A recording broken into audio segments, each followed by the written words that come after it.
Staying on Ukraine, is there any evidence that Russia's hand is still is part of any of this fighting that's going on from the separatist side? Well, I think there's been evidence all along that there has been a Russian hand in the activities that have been happening on the ground, whether it's how equipped the militants have been, what they're equipped with, kind of a trend that we've seen from Crimea that is carried forth to parts of eastern Ukraine. So we've seen a great deal of evidence on the ground of their engagement. And today, Russian President Putin called for an immediate halt to the Ukraine's military operations.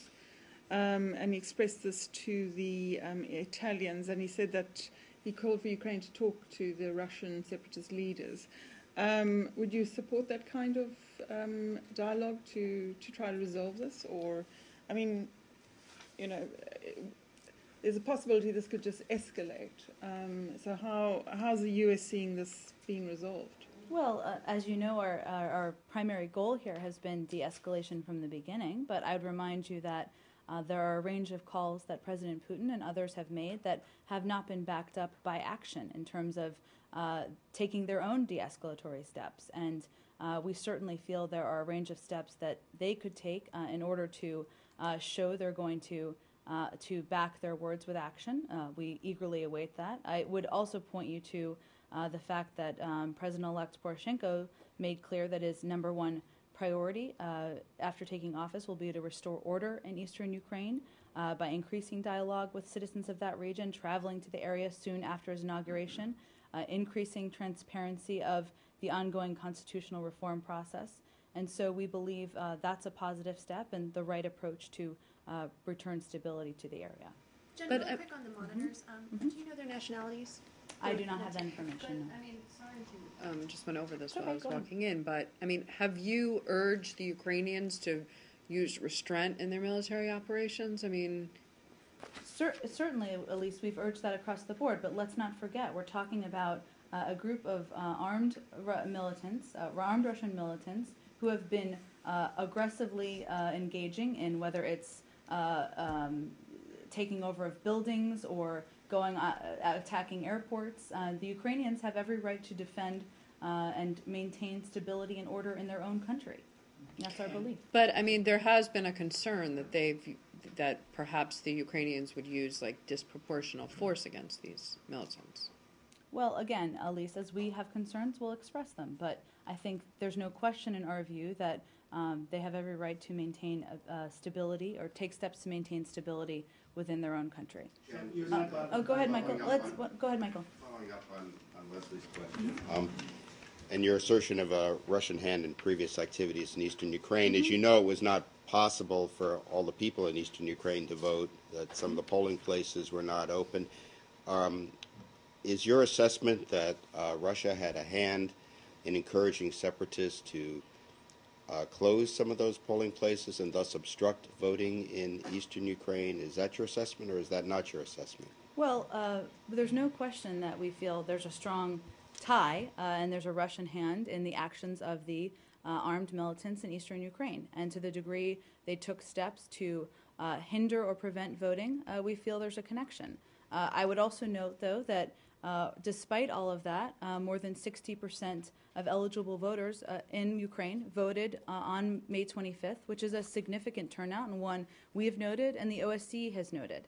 But this is a discussion we'll continue to have internally about, based on the evidence on the ground, about what steps were taken, what the involvement of Russia was, and we'll make decisions accordingly. But I'm sorry, are you asserting that Russia played a role in obstructing the voting in eastern Ukraine? Because it sort of sounds like you are. Well, what I'm asserting is that there's no question that armed militants played a role, as we've seen evidence of across the board. We've long believed and stated that there is a connection between Russia and these militants. We'll continue to evaluate what specific role they played. That's an ongoing discussion in the administration now. More in Ukraine? Yeah, on Ukraine. Go ahead. Jen, previously, elections were sort of trigger for sectoral sanctions against Russia in terms of if Russia, you were saying that if Russia disrupts elections, there will be sectoral sanctions. So the elections are held. Are sanctions, sectoral sanctions, still on the table? And if they are there any new triggers? Or, Well, they remain on the table. They've been on the table since the president signed the executive order several weeks ago. I have no decisions or announcements to discuss today. But the president, and when he was with Chancellor Merkel, did say that interfering in the election would be the trigger for the sanctions. So the question I think Michael was getting at, Sure. Leslie is getting at, was Russia's involvement. You talk about, that there's these strong ties between the Russian militants, but did Russia specifically take enough steps to disrupt the election to incur these sanctions? And I don't remember if you said whether that an effort to disrupt the election was a trigger or whether they actually disrupt the election, which it doesn't seem that they did if you're acknowledging the results. Well,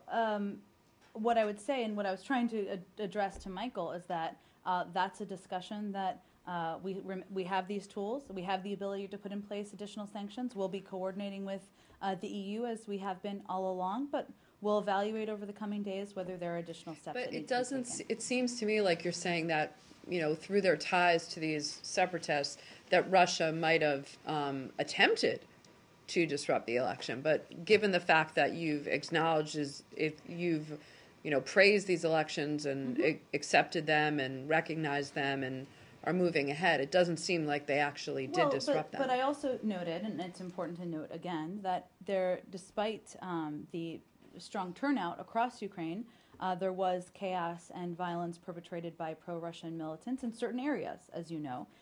So we'll take a close look at that. And again, I have nothing to outline today, but we'll continue that discussion internally. So when you're looking at specifically that, are you looking at there was a deliberate attempt by Russia to...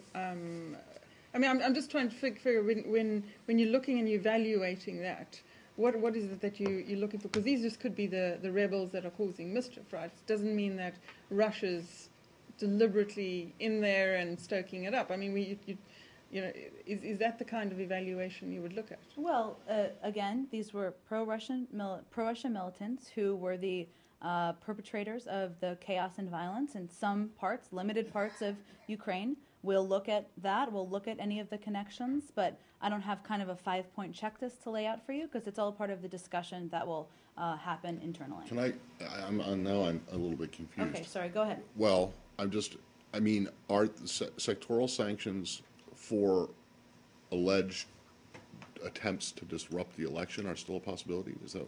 We said that, and if they cross the border, there are a range of factors that we're looking at. But specifically about the election. Those sanctions are still on the table? I mean, it seems to me if you call the election a victory for democracy, any attempt to disrupt it was unsuccessful, no? Well, Matt, we will continue to have these discussions internally. There were attempts to disrupt in parts of Ukraine. We will look at what that means, and if it means anything in terms of next round of sanctions. In other words, you're saying that attempts to disrupt, even if they are unsuccessful, could be a trigger. Well, there were for successful sanctions. attempts to disrupt in some parts of Ukraine. Still acknowledge the elections. Of course, because there was a high turnout nationwide, and we feel this was a successful election. But we'll look at a range of factors. I don't have anything to announce or outline for all of you today. Are you aware